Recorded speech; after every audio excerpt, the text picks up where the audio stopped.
Aujourd'hui, je souhaite vous présenter le tarot de Nicoletta Secoli.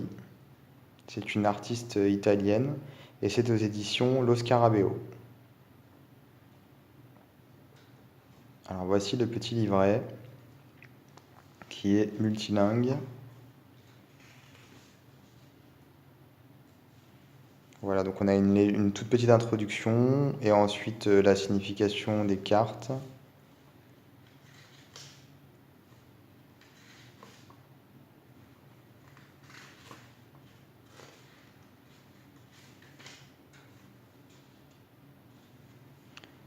Un tirage en deux cartes.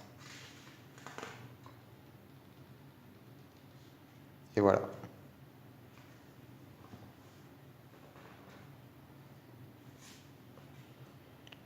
Alors voici les cartes. Donc on retrouve l'univers de Nicoletta Secoli parfaitement. C'est un univers très enfantin, très doux, un peu sucré, avec pas mal de symboles également. On a presque l'impression que les cartes parlent du passage de l'enfance à l'adolescence. Alors il existe également un oracle qui s'appelle l'oracle Secoli. Les illustrations ne sont pas les mêmes, bien que quelquefois elles sont très similaires. Alors, je possède un artbook de Nicoletta Secoli avec ses dessins, qui a été, il me semble, édité avant les tarots et l'oracle, enfin le tarot et l'oracle. Et on retrouve déjà des illustrations, les mêmes illustrations. Donc, je pense que elle a réutilisé des illustrations déjà existantes pour son tarot et son oracle. Un petit peu recyclé, on va dire. C'est pour ça que quelquefois, la signification dans le livret, aussi bien pour l'oracle que pour le tarot, ne correspondent pas forcément toujours à l'illustration.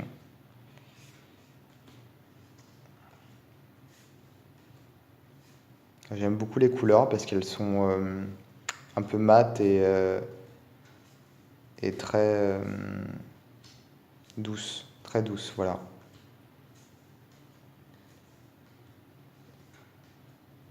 D'ailleurs, il y a un effet sur la carte, c'est-à-dire que la carte, elle est plutôt mate, et quand on la touche, elle est un peu soyeuse, alors que les autres jeux, Lo Scarabeo, n'ont pas forcément cet effet-là.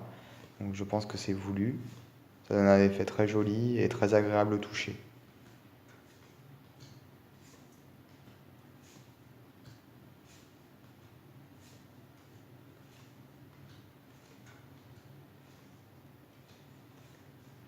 Voilà, alors l'arrière des cartes, le voici.